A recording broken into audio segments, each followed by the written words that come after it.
Sa bawat yugto ng ating buhay, lagi tayong inilalagay ng panahon sa dalawang uri ng daan.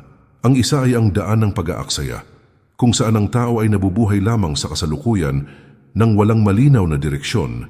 Inuuna ang pansamantalang aliw at hinahayaang maglaho ang oras na hindi na muling maibabalik. Ang isa naman ay ang daan ng disiplina at tamang asal, kung saan ang bawat maliit na kilos ay may kahulugan at ang bawat pagpupunyagi ay nagiging pundasyon ng hinaharap. Ang tanong ay hindi kung anong daan ang gusto mo, kundi kung anong daan ang pinipili mo araw-araw sa pamamagitan ng iyong ugali. Ang kasaganaan ay hindi biyayang basta nalalaglag mula sa langit. Ito ay bunga ng wastong asal at matatag na pananaw. Ang tao na walang disiplina ay maaring magkaroon ng pera, ngunit ito ay lilisan at hindi mananatili. Ang tao na may tamang pag-uugali ay maaring magsimula sa kaunti, ngunit ang kanyang kayamanan ay unti-unting uusbong at sabay nahuhubog ng kanyang pagkatao. Ang pera ay hindi lamang isang bagay na hawak sa kamay. Ito ay isang lakas na sumusunod sa sinumang may kakayahang pangalagaan ito. Ang tunay na kasaganaan ay hindi nasusukat sa dami ng iyong ari-arian o sa kinang ng iyong kayamanan. Ito ay nakikita sa anyo ng iyong asal, sa kapangyarihang mapigil ang sarili, at sa pananaw na kayang tumanggap ng hamon ng walang pagdaing. Ang ugali ang ugat ng lahat ng uri ng pag-angat. Kapag matuwid ang iyong asal, susunod ang kayamanan at higit pa roon, susunod ang kapayapaan ng loob. Sabi nga ni Epictetus, hindi ang mga bagay ang siyang bumabalisa sa atin, kundi ang ating paghatol sa mga bagay na iyon. Kung gayon, hindi ang kakulangan, hindi ang kahirapan, at hindi ang pagsubok ang tunay na hadlang sa atin. Ang tunay na hadlang ay ang maling pagtingin at ang maling pag-uugali na pumipigil sa atin na makakita ng oportunidad sa gitna ng unos. Ang taong may tamang asal ay makakakita ng liwanag kahit sa dilim, habang ang taong puno ng inggit, katamaran at kawalan ng pagpipigil sa sarili ay mawawala kahit nasa gitna na ng pagkakataon. Kaibigan at kapatid, muli, inaanyayahan kita na mag-subscribe sa ating channel para lagi kang updated sa mga bagong videos na aking gagawin at babago sa pananaw mo sa buhay. Matapos nating maunawaan na ang ugali at pananaw ang tunay na batayan ng pag-angat, dumako naman tayo sa mga asal na siyang nagiging magneto ng kasaganaan.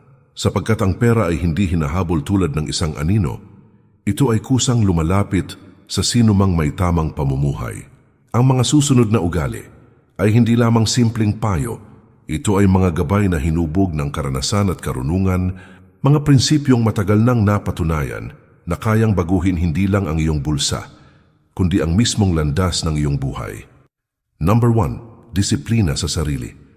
Sa lahat ng ugali na kailanman ay maaring hubugin ng tao, ang disiplina sa sarili ang pinakapundasyon, sapagkat ang tao na walang disiplina ay parang mandirigmang walang sandata, madaling magapi ng tukso at panghihina. Ngunit ang tao na marunong mamuno sa kanyang mga pagnanasa at marunong pigilan ang sarili sa labis na luho ay nagiging tunay na malaya. Ang kalayaan ay hindi ang paggawa ng lahat ng gusto, kundi ang kakayahang piliin ang nararapat. Ang taong may disiplina ay marunong maghintay. Hindi siya natitinag ng tukso ng mabilis na aliw o panandaliang ginhawa. Alam niya na ang tunay na tagumpay ay bunga ng mahabang proseso at paulit-ulit na pagpili sa tama kaysa madali. Ang kanyang oras ay hindi ginugugol sa walang kabuluhan, bagkus bawat sandali ay ini-invest niya sa mga bagay na magbubunga ng mas malaki sa kinabukasan. Kung kaya't ang maliit na kita ay nagiging puhunan, ang maliit na ipon ay lumalago at ang pangarap na malabo ay nagiging malinaw na direksyon. Kung ang tao ay walang disiplina, kahit gaano karami ang perang dumaan sa kanyang mga kamay, ito'y maglalaho na parang usok. Ngunit kung siya ay may tamang asal, kahit kaunti lamang ang kanyang hawak, marunong siyang maglaan, mag-ipon at magparami. Tulad ng isang magsasakang nagtatanim, hindi siya naghahabol ng ani sa iisang araw. Alam niyang bawat binhi ay nangangailangan ng panahon, araw at pag-aalaga bago ito maging bunga. Sabi nga ni Seneca, walang tao ang nagiging marunong nang hindi muna naging disiplinado. Ang katalinuhan ay hindi natatagpuan sa dami ng kaalaman, kundi sa kakayahang ipatupad ito sa tamang oras at sa tamang paraan. At dito pumapasok ang disiplina. Ito ang haligi ng lahat ng pag-unlad. ang bantay ng ating mga pangarap at ang tagapag-ingat ng ating hinaharap. Kung nais mong makakit ng pera at makamtan ang pag-angat, ang unang hakbang ay hindi sa negosyo, hindi sa oportunidad, at hindi sa koneksyon. Ang unang hakbang ay ang pamumuno sa iyong sarili. Sapagkat ang taong hindi marunong mamahala ng sarili ay hindi kailanman makakayanan ng pamamahala ng mas malalaking bagay. Number 2, konsistensya sa bawat gawain. Ang disiplina ay siyang unang hakbang, ngunit hindi ito magiging ganap kung walang kasamang konsistensya. Maraming tao ang marunong magsimula, ngunit kakaunti lamang ang marunong magpatuloy. Ang apoy ng inspirasyon ay madaling magningas, ngunit kung walang patuloy na paglalagay ng panggatong ito, ay unti-unting namamatay. Ganyan din ang buhay. Hindi sapat ang isang araw ng sipag at hindi sapat ang isang linggo ng pagtitiyaga. Ang tunay na pag-angat ay bunga ng paulit-ulit na pagkilos araw-araw. Kahit sa oras na nakakapagod at tila walang nagbabago, ang taong may konsistensya ay parang ilog na dumadaloy. Hindi ito humihinto kahit gaano kaliit ang agos, ngunit sa paglipas ng panahon kaya nitong bumutas ng bato. Ang maliit na hakbang na ginagawa araw-araw, kahit gaano kaliit sa paningin ng iba, ay nagiging dambuhalang tagumpay kapag pinag-isa sa pagdaan ng panahon. Kaya nga ang konsistensya ay parang lihim na sandata na tahimik ngunit makapangyarihan. Kung ang disiplina ay ang kakayahang simulan at pigilan ang sarili sa maling gawain, ang konsistensya naman ang kakayahang manatili sa tamang landas hanggang sa marating ang dulo. Ang taong marunong maging konsistente ay hindi natitinag ng pansamantalang kabiguan at hindi siya napapahinto ng kahirapan o pagod dahil alam niyang ang bawat araw ng pagpupunyagi ay isang hakbang palapit sa tagumpay. Sabi ni Marcus Aurelius, ang tagumpay ng buhay ay nakasalalay sa maliliit na bagay na inuulit ng may tiyaga at pagpupursige. At tunay nga, hindi isang dakilang gawa ang nagtatayo ng kayamanan o kasaganaan, kundi ang paulit-ulit na paggawa ng maliliit, ngunit tamang bagay. Ang pagtitipid araw-araw, ang pag-aaral kahit walang nakatingin, at ang paggawa ng tama kahit walang pumupuri ay nagiging haligi ng pag-angat. Kung nais mong makaakit ng pera, huwag kang umasa sa biglaang swerte o sa mabilisang paraan. Ituon mo ang iyong sarili sa pagkilos ng tuloy-tuloy, sa paggawa ng maliit na hakbang araw-araw, at sa pagtatayo ng pundasyong hindi matitinag ng panahon. Sapagkat ang konsistensya ay hindi lamang gumagawa ng yaman, ito rin ang humuhubog ng matibay na pagkatao. Number 3, tamang pagpapahalaga sa oras. Ang oras ang pinakamahalagang yaman ng tao. Hindi ito nabibili, hindi ito na ipapamana at kapag nawala ay hindi na muling maibabalik. Ang bawat sandali na nasasayang ay isang pagkakataon na nawala ng tuluyan. Maraming tao ang nag-aaksaya ng oras sa walang kabuluhang gawain, sa mga bagay na walang silbi, o sa palaging paghihintay na may susunod na pagkakataon. Ngunit ang tao na marunong magpahalaga sa oras ay nagiging malaya mula sa pagkakakulong ng kawalang saysay at natututo niyang gamitin ang bawat minuto upang hubugin ang kanyang buhay at hinaharap. Ang mga mayamang tao at matagumpay na individual ay hindi nagiging ganito dahil sa swerte lamang. Ang kanilang sikreto ay ang kakayahang tingnan ang oras bilang kayamanan. Ang bawat oras ay isang pagkakataon. Bawat sandali ay isang butil na pwedeng maging pundasyon ng malaking tagumpay. Ang taong marunong maglaan ng oras para sa pag-aaral, pagpapalago ng kaalaman, paggawa ng plano, at pagkilos ay siyang tunay na may kapangyarihan. Ang bawat hakbang na ginagawa niya, kahit maliit, ay nagiging hakbang patungo sa pag-abot ng kanyang pangarap. Kapag hindi pinapahalagahan ang oras, ang bawat hakbang ay nauuwi sa walang saysay na pag-ikot. Ngunit sa tamang pagpapahalaga, ang bawat kilos, bawat plano at bawat desisyon ay nagiging bahagi ng mas malaking larawan ng tagumpay. Ang oras ay hindi lamang instrumento para sa yaman. Ito rin ay guro na nagtuturo ng disiplina, konsistensya at malinaw na pananaw sa buhay. Sabi ni Seneca, hindi natin kontrolado ang haba ng ating buhay, kundi ang paggamit natin sa oras na ibinigay sa atin. Ang kasabihang, ito ay paalala na ang buhay ay hindi lamang sinusukat sa dami ng taon kundi sa lalim at kabuluhan ng bawat sandaling ginugol. Ang bawat minutong ginugol ng may layunin ay hindi nasasayang. Ito ay nagiging hakbang patungo sa kasaganaan, kaalaman, at tunay na pag-unlad. Ang tamang pagpapahalaga sa oras ay hindi lamang nakakatulong sa pag-akit ng pera, kundi sa paghubog ng pagkatao. Ang isang tao na marunong maglaan ng oras para sa mahahalagang bagay ay mas matatag sa harap ng pagsubok, mas malinaw sa paggawa ng desisyon at mas maayos sa pagbuo ng plano. Ang kanyang buhay ay isang maayos na orkestrasyon ng mga hakbang kung saan ang bawat kilos ay may dahilan at ang bawat sandali ay may halaga. Kung nais mong makaakit ng pera at makamtan ang tunay na pag-angat, magsimula sa pagpapahalaga sa oras. Gamitin ito sa tamang paraan, iwasan ang pagpapaliban, at ituon ang lakas sa mga gawaing magbubunga sa hinaharap. Sapagkat ang bawat minutong ginugol ng wasto ay hakbang patungo sa yaman, kasaganaan at kapayapaan ng isip. Sa oras na ito ay pinapahalagahan. Ang pera at tagumpay ay hindi lamang darating. Ang buhay mo ay magiging mas makabuluhan at may direksyon. Number 4. Pagiging responsable sa sariling aksyon. Ang tunay na kapangyarihan sa buhay ay nagsisimula sa pagtanggap ng buong responsibilidad sa bawat aksyon. Ang taong laging nagbabalik ng sisi sa iba, sa pagkakataon o sa swerte, ay tulad ng barkong lumulutang sa dagat ng walang timon. Walang direksyon ang kanyang buhay at ang kanyang yaman ay madaling mawala. Ngunit ang taong marunong tanggapin ang pananagutan sa kanyang desisyon at kilos ay may kakayahang hubugin ang sariling kapalaran. Ang responsibilidad ay hindi lamang tungkol sa mga malalaking bagay o sa mga mahahalagang desisyon. It vital ticket to sa Mount Waiterodisti sa bawiwat kilos at sa bawiwat pagpili. Ang isang simpleng aksyon na ginagawa ng may tamang intensyon at pananagutan ay nagiging pundasyon ng mas malaking tagumpay. Ang taong may pananagutan ay hindi natatakot sa kabiguan, bagkus ay itinuturing ito bilang guro na nagtuturo kung paano maging mas mahusay sa susunod. Kapag ang isang tao ay marunong humawak ng responsibilidad, nagiging maayos ang kanyang relasyon sa pera at kayamanan. Hindi siya basta gumagastos ng padalos-dalos. Hindi siya nalulunod sa utang at hindi siya umaasa sa pagkakataon lamang. Ang bawat hakbang sa kanyang buhay ay pinag-iisipang mabuti at ang bawat desisyon ay may malinaw na layunin.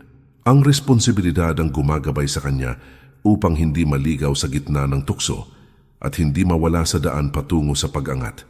Sabi ni Epictetus, ang kalayaan ay nagsisimula sa kakayahang mamuno sa sarili at tanggapin ang pananagutan sa bawat aksyon. Tunay nga, walang sino mang tao ang tunay na malaya kung hindi niya kayang pangasiwaan ang sariling desisyon. Ang yaman ay sumusunod sa taong may kakayahang pangalagaan at pangasiwaan ang kanyang buhay ng may pananagutan. Ang pagiging responsable ay hindi lamang nakakaakit ng pera. Ito rin ay nagdudulot ng respeto mula sa ibang tao, nagtuturo ng disiplina at nagbubukas ng pintuan para sa mas malaking oportunidad. Ang taong may pananagutan ay maasahan, maingat at may kakayahang planuhin ang bawat hakbang patungo sa layunin.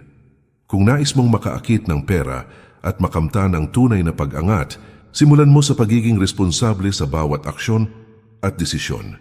Huwag ilihis ang sisi sa iba at harapin ang bawat hamon ng may tapang at malinaw na pananaw. Sapagkat ang tunay na yaman ay hindi lamang nasusukat sa material na bagay, kundi sa kakayahang pangasiwaan ng sarili at ang buhay na ipinagkaloob sa iyo. Number 5. Pagkakaroon ng malinaw na layunin. Walang taong makakarating sa tamang destinasyon kung wala siyang malinaw na direksyon. Ang mga pangarap na malabo, ang mga hangarin na hindi malinaw, at ang buhay na ginagabayan ng alinlangan ay katulad ng barko na naglalayag sa dagat ng walang timon. Ang pagkakaroon ng malinaw na layunin ay nagbibigay ng focus, nagiging gabay sa bawat kilos at nagpapasigla sa bawat hakbang na ginagawa sa kabila ng pagod, kabiguan o tukso. Ang taong may malinaw na layunin ay alam kung saan pupunta at kung paano mararating ang kanyang destinasyon. Ang bawat desisyon ay sinasalamin ng layuning iyon. Ang bawat aksyon ay nagiging hakbang patungo sa kanyang pangarap. Kung ang layunin ay mali o malabo, ang bawat hakbang ay nagiging walang saysay. Ngunit sa tamang layunin, ang bawat maliit na tagumpay ay nagiging pundasyon ng mas malaking pag-unlad. Sabi ni Marcus Aurelius, ang buhay ay walang saysay kung walang malinaw na direksyon. Tunay nga, ang kayamanang nais makamtan ay hindi darating sa taong gumugol ng oras sa walang kabuluhang gawain. Ang pera ay sumusunod sa taong may malinaw na plano, sa taong alam kung ano ang kanyang pinaghihirapan, at sa taong may malinaw na dahilan kung bakit siya nagsisikap. Ang pagkakaroon ng layunin ay hindi lamang nakakaakit ng pera. Ito rin ay nagbibigay ng lakas sa harap ng mga pagsubok, nagtuturo ng disiplina, at humuhubog ng konsistensya. Ang taong may layunin ay hindi madaling maligaw ng landas, hindi madaling maapektuhan ng kabiguan, at alam kung paano balansehin ang oras at lakas sa pinakamahalagang bagay. Kung nais mong makaakit ng pera at makamtan ng tunay na pag-angat, simulan mo sa pagtatakda ng malinaw na layunin. Tukuyin kung ano ang gusto mong makamit. Bakit mo ito nais at paano mo mararating? Sapagkat sa oras na malinaw ang layunin, ang bawat hakbang ay nagiging tiyak at ang bawat pagkilos ay nagiging makabuluhan.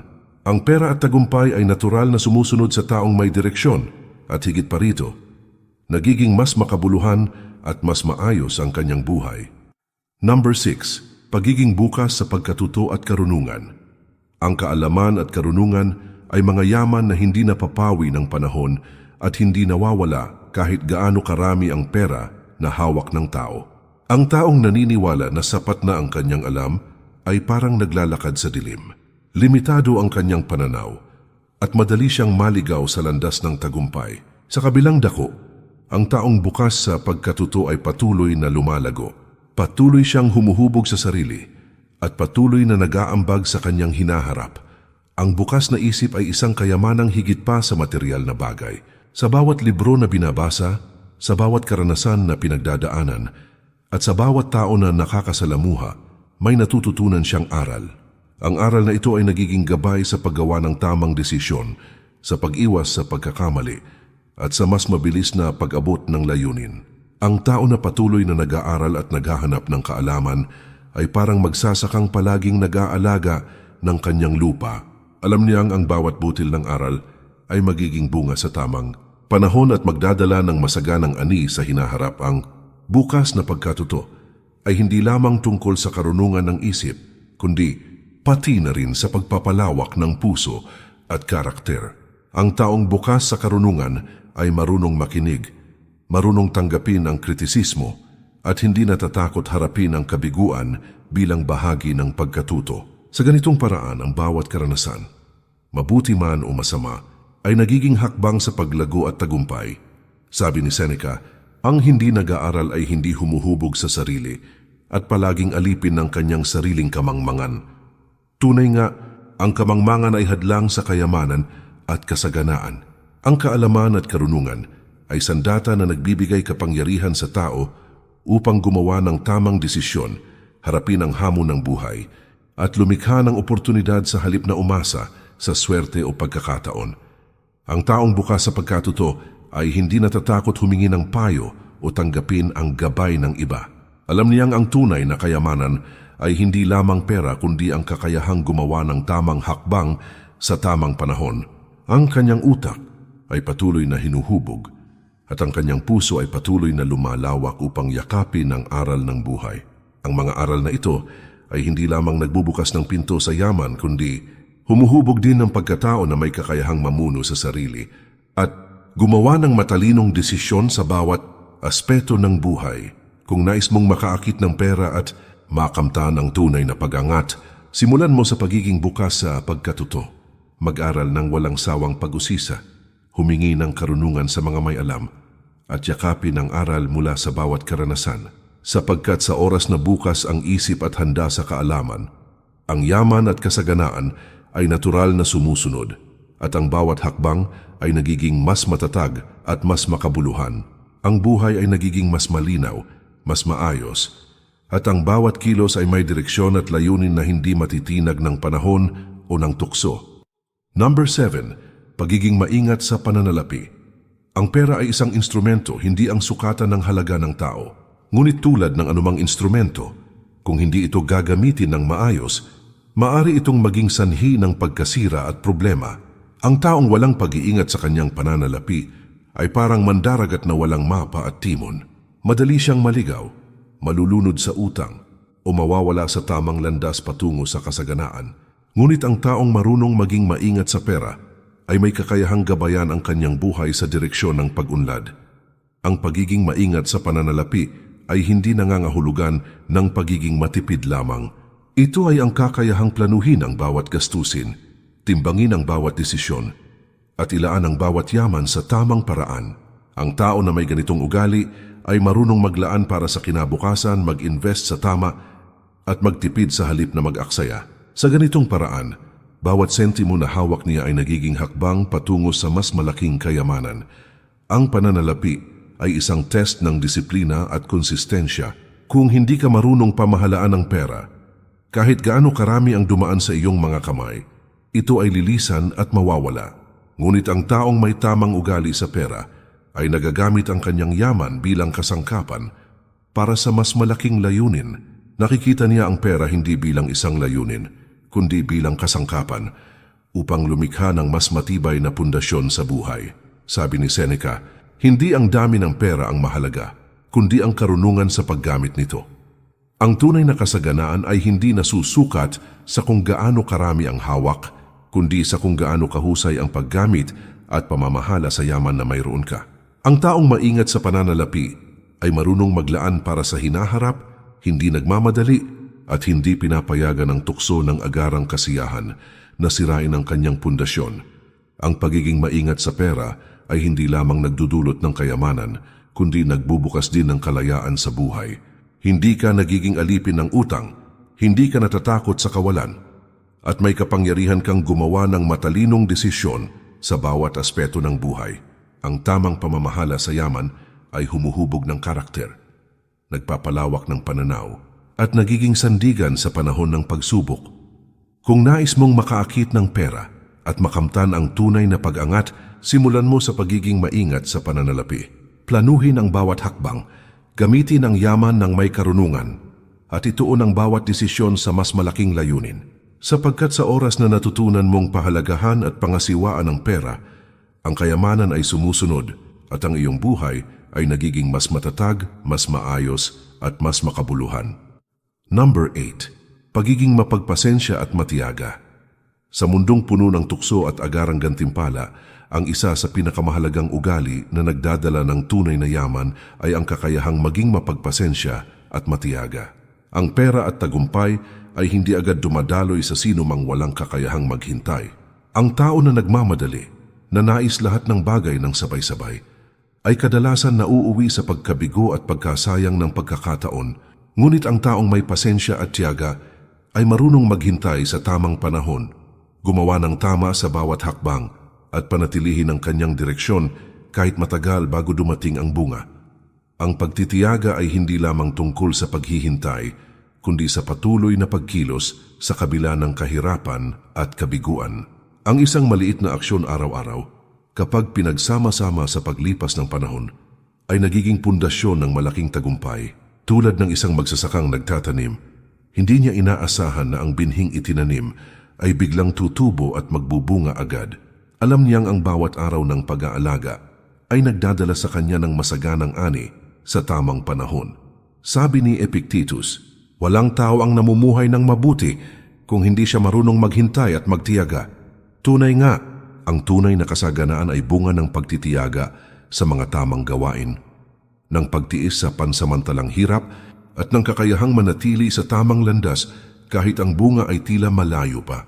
Ang mga mayayamang tao at matagumpay na individual ay nagtagumpay hindi dahil sa swerte, kundi dahil sa kanilang kakayahang maghintay, magsikap, at magtiyaga sa kabila ng lahat ng hadlang.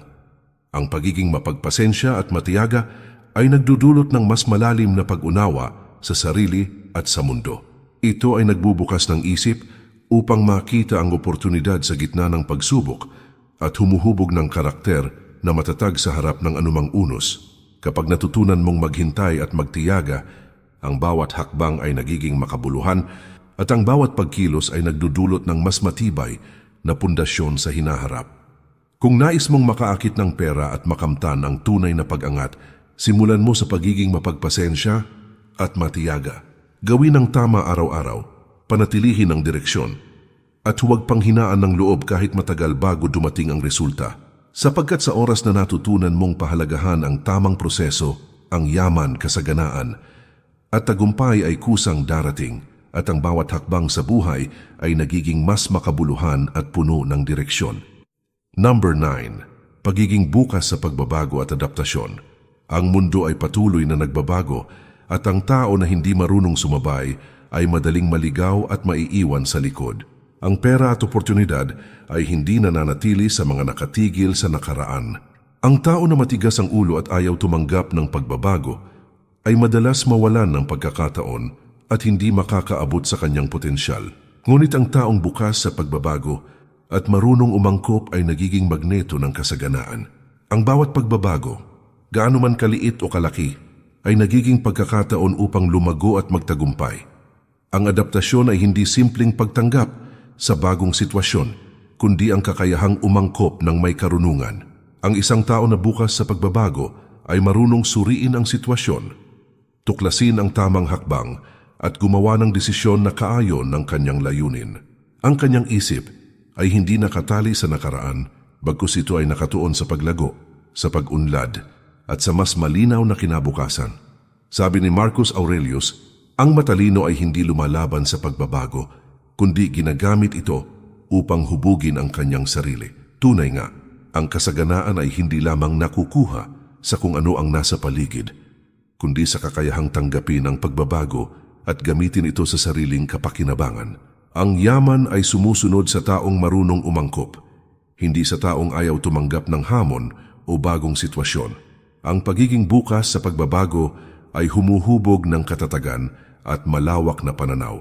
Ito ay nagtuturo ng disiplina sa isip, nagpapalakas ng konsistensya, at nagbubukas ng pinto sa mas malaking oportunidad. Ang taong marunong umangkop ay hindi natitinag ng pagkabigo, hindi natatakot sa hindi inaasahang pangyayari, at alam kung paano gawing oportunidad ang hamon. Kung nais mong makaakit ng pera at makamtan ang tunay na pag-angat, simulan mo sa pagiging bukas sa pagbabago. Yakapin ang bawat pagkakataon na magbago, mag-adjust sa bagong sitwasyon, at gamitin ang karunungan upang lumago sa gitna ng pagbabago. Sapagkat sa oras na marunong kang umangkop, ang kayamanan at tagumpay ay natural na sumusunod at ang iyong buhay ay nagiging mas matatag, mas malinaw at mas makabuluhan. Number 10. Pagiging mapagkumbaba at may tamang pananaw sa yaman. Ang tunay na kayamanan ay hindi nasusukat sa dami ng pera o material na bagay na hawak ng tao.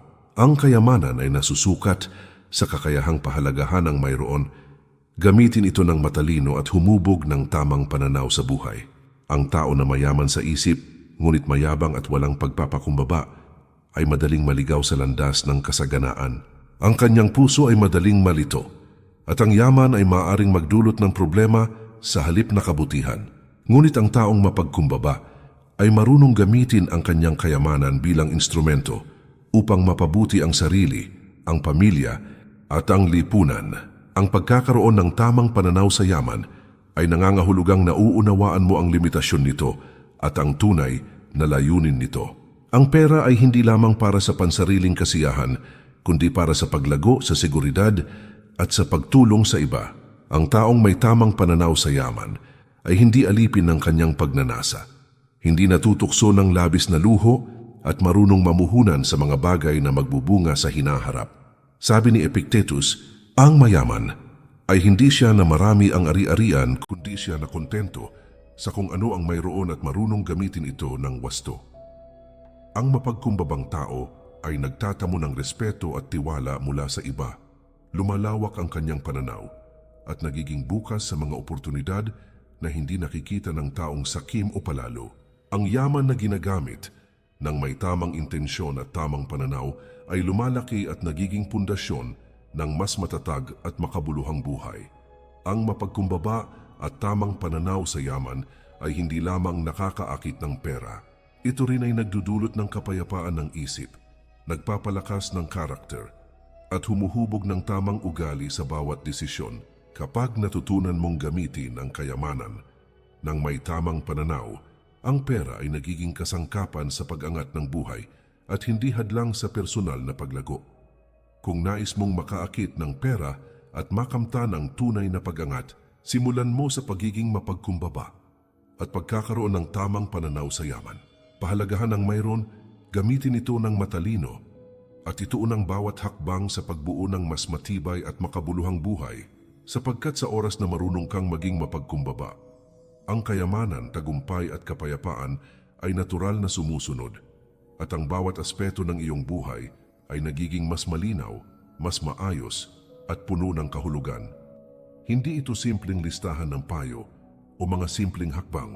Ito ay gabay na hinubog ng karunungan ng mga dakilang pilosopo ng karanasan ng tao at ng patuloy na pagpupunyagi sa buhay. Sa bawat disiplina na ipinapakita natin sa sarili, sa bawat araw na ginugol ng may konsistensya, sa bawat minuto na pinalalalim ang pagpapahalaga sa oras, sa bawat hakbang na may responsibilidad, sa malinaw na layunin, sa bukas na isip, sa maingat na pamamahala ng pera, sa pagtitiyaga, sa kakayahang umangkop sa pagbabago, at sa mapagkumbaba at tamang pananaw sa yaman. Diyan nagmumula ang tunay na kasaganaan. Ang yaman ay hindi lamang pera. Ang yaman ay kalayaan, kaalaman, disiplina at karakter. Ang tunay na pag-angat ay hindi nasusukat sa dami ng ari-arian, kundi sa tibay ng pagkatao, sa kaliwanagan ng isip at sa kakayahang mamuno sa sariling buhay. Ang mga ugali na ating tinalakay ay hindi lamang nagdadala ng pera, kundi humuhubog ng pagkataong handang harapin ang hamon ng buhay at lumago sa kabila ng lahat ng pagsubok. Sabi ni Seneca, ang kasaganaan ay hindi nasusukat sa dami ng yaman, kundi sa kalidad ng pamumuhay at sa karunungan sa paggamit nito. Kaya, bawat hakbang, bawat desisyon at bawat kilos na inuukit natin sa araw-araw ay may direktang epekto sa ating kinabukasan. Ang kaalaman at prinsipyo na ito ay susi sa pagbuo ng buhay na mas maayos, mas makabuluhan at higit sa lahat, mas may direksyon. Kaibigan at kapatid, muli, inaanyayahan kita na mag-subscribe sa ating channel para lagi kang updated sa mga bagong videos na aking gagawin at babago sa pananaw mo sa buhay. Sa bawat pagkakataon na magkakasama tayo sa pag-aaral at paghuhubog ng tamang ugali, mas lalalim ang ating pag-unawa sa buhay. Mas magiging matatag tayo sa harap ng hamon at mas makakamtan natin ang tunay na tagumpay at kasaganaan. Maraming salamat po. Mag-ingat po tayo palagi. At kay Lord palagi ang papuri.